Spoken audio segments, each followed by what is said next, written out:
நான் உங்களுக்கு ஒரு மனுஷனை குறித்து அவனுக்கு என்ன விதமாய் ஆசீர்வாதங்கள் சொல்லப்பட்டது என்று சொல்லி உங்களுக்கு நான் ஞாபகப்படுத்த போறேன்.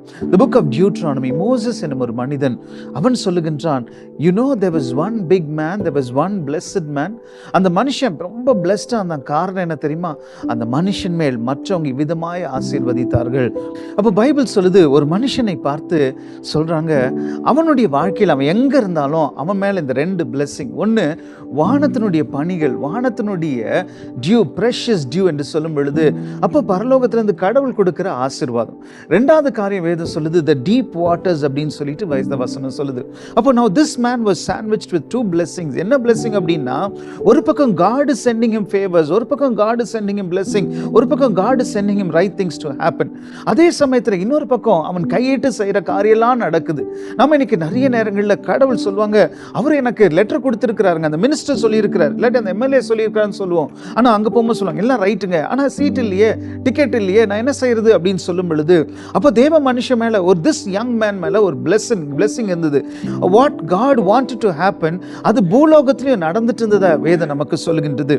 ஏதோ ஒரு காரியத்தை நீங்கள் இன்னைக்கு கேட்டுக்கிட்டு இருக்கிறீங்க, I want to see this என்று சொல்லி.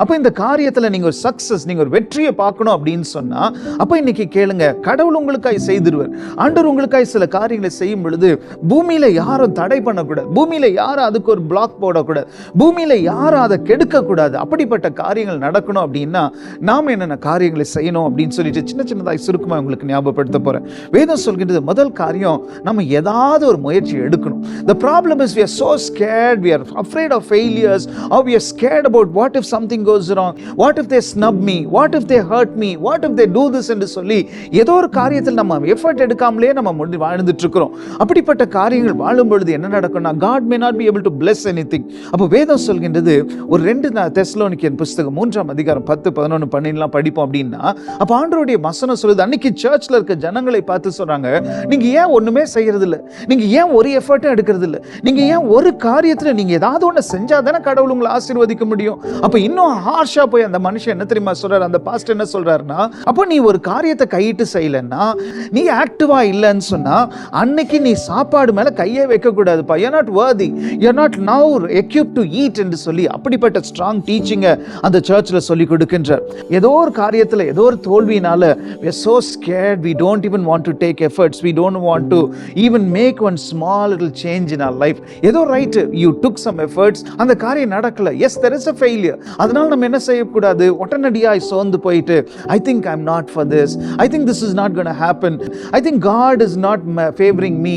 எத்தனையோ காரியங்களை சொல்லிட்டு நம்ம ஒருவேளை விலகிற மூட்ல இருப்போம் அப்படின்னா, இன்னைக்கு ஆண்டவர் நம்மை பார்த்து பேசுற காரியம், you and I need to do something. ஏதோ ஒரு ஸ்டெப், ஏதோ ஒரு எஃபர்ட் எடுக்கணும் அப்படின்னு சொல்லிட்டு கடவுள் எதிர்பார்க்கிற அந்த எஃபர்ட்டை நீங்க எடுக்கும் பொழுது என்ன நடக்குமா, God might be behind you, God will be with you, and God will favor you, and you will see all these great things happening.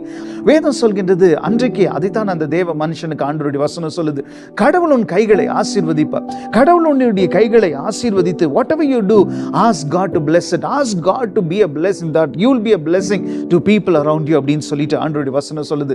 We should never ever allow God to move away from our lives even for a day. இரண்டாவது காரியம், லூக்கான் புத்தகம் 3ஆம் அதிகாரம் 14வது வசனத்துல வேதம் சொல்கின்றது, இன்றைக்கு யாரை பார்த்தாலும் அவங்களுக்கு ஒரு திருப்தி இல்லாம இருக்கும். ஏன் அப்படின்னு சொன்னா, இந்த வேலையில எனக்கு சம்பளம் பத்தல, இந்த பிசினஸ்ல எனக்கு பெருசா லாபம் வரதில்லை, இந்த ஊழியத்துல எனக்கு பெருசா எனக்கு சந்தோஷம் இல்லை. சரி, இதை தாண்டி கொஞ்சம் பர்சனலா அவங்க லைஃப்ல போனீங்கன்னா அவங்க சொல்லுவாங்க, I live a loveless marriage, I'm going through a loveless marriage, I live in a place where nobody even bothers to know whether I have eaten, I live in a place where my children don't even ask me what is wrong with me. அப்ப ரெண்டாவது காரியம், whatever you place your hands on, God, if God has to bless you, அப்ப நாம என்ன செய்யணும்னா, நாம அந்த காரியத்துல கண்டென்டடா இருக்கணும். நாம அந்த காரியத்துல ஆண்டவரே நீங்க கொடுத்திருக்கீங்க, maybe if it is not really that very satisfying, அப்ப கேட்போம், next month or next week or next attemptல, Lord bless me with money, bless me with a blessing, I mean promotion, bless me with a contented spirit. ஏதோ ஒரு காரியத்தை கேட்போம். இன்னைக்கு நம்மளுடைய கைகளில் ஏதோ கொஞ்சம் தான் கூட அந்த கொஞ்சத்துக்காய் ஆண்டவரே நன்றி அப்படின்னு சொல்லுவோம்.